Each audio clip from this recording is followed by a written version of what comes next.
యుద్ధం ఇప్పుడు ప్రపంచ చమురు సరఫరాకి గుండెకాయ లాంటి హార్మోజ్ జలసంధి నియంత్రణ కోసం సాగుతున్న పోరుగా మారిపోయింది. ఇరాన్ ఎగుమతి చేసే చమురులో దాదాపు 90% ఈ ఖర్గ్ ద్వీపం నుంచే వెళుతుంది. ఈ జలసంధిపై పట్టు సడలకుండా తన అధీనంలో ఉన్న 5 కీలక ద్వీపాలు ఏమేంటి? అబూ ముసా, అలాగే ఖేష్, సిరి, లార్క్, గ్రేటర్ తుమ్.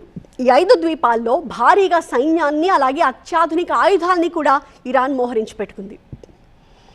రైట్, అత్యాధునిక ఆయుధాలు అంటున్నాం కదా, ఏమేమి ఆయుధాలని మోహరించింది అన్నది మనం ఇక్కడ చూద్దాము. సో ఇరాన్ వర్సెస్ యుఏఈగా సిచ్యువేషన్ మారిపోయింది. మనకి 5 ద్వీపాలు ఏవైతే మనం ఇందాక మాట్లాడుకున్నామో సో కనిపిస్తుంది కదా, ఖేష్ ఒకటి, అలాగే you have Musa, Abu Musa, Siri, laser Tum, greater Tum.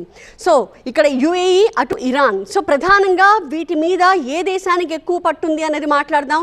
UAE ఇప్పుడు దేని మీద పట్టు కోసం పాకులాడుతోంది అనేది కూడా మనం చూద్దాం. అక్కడ కొన్ని క్షిపణుల్ని ప్రయోగించింది, మోహరించి పెట్టింది. అవేంటి మనం చూద్దాం. సో క్రూజ్ క్షిపణి, దీనికి 300 కిలోమీటర్ల దూరంలోని లక్ష్యాన్ని ఛేదించగలదు. దీన్ని అక్కడ సిద్ధం చేసి పెట్టుకుంది ఇరాన్.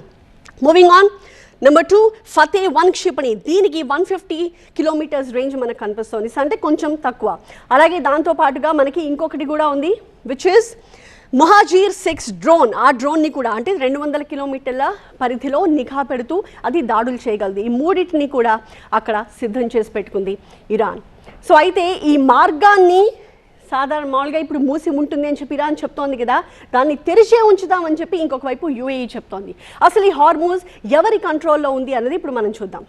సో ఇందాక మనం చూసినట్టుగా మనకి ఒక్కొక్క ద్వీపం గురించి మనం మాట్లాడుకుంటూ వస్తే అబూ మూసా ద్వీపం.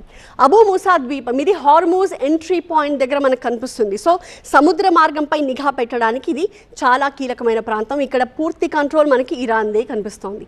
Let's move on. Abu Musa తర్వాత ఖేష్మ్. ఇక్కడ కూడా మనకి ఇరాన్ పట్టే చాలా బలంగా కనిపిస్తోంది. ఇది ఇరాన్కి సంబంధించిన నావికా దళానికి ఒక ప్రధానమైన కేంద్రం అని చెప్పొచ్చు. Let's move on. సిరి ఇది కూడా ఇరాన్ అధీనంలోనే ఉంటూ ప్రధానంగా చమురు రవాణా అంతా ఎలా జరుగుతోంది అన్నది పర్యవేక్షించేది ఈ పర్టికులర్ ద్వీపమే. ఆ తర్వాత లార్క్ కనిపిస్తోంది. ఈ ద్వీపం కూడా మనకి ఇరాన్ వ్యూహాత్మక ప్రాంతంగానే కనిపిస్తోంది. ఇక మనం మిగిలింది ఏంటి? గ్రేటర్ తుమ్, దాంతోపాటుగా లేజర్ తుమ్. ఈ ద్వీపాల దగ్గరకు వచ్చేసరికి మనకి సిచ్యువేషన్ పూర్తిగా మారిపోతుంది. ఈ రెండింటి మీద కంట్రోల్కి యుఏఈ ఇప్పుడు కష్టపడుతోంది. యుఏఈ దాని మీద కంట్రోల్ తీసుకోవాలని చెప్పేసి ప్రయత్నిస్తోంది. యుద్ధంలో చాలా కీలకమైన వ్యూహాత్మకమైన ఐలాండ్స్గా వీటి గురించి చెప్పాలి. ఇవి ఇరాన్ అధీనంలో ఉన్నప్పటికీ యుఏఈ వీటిపై హక్కు కోరుతోంది. హార్మూజ్ గేట్వేగా పిలిచే ఈ ద్వీపాలపై పట్టు కోల్పోతే ఇరాన్ ప్రపంచానికి చమురు సరఫరాని పూర్తిగా నిలిపివేసే ప్రమాదం ఉంటుంది.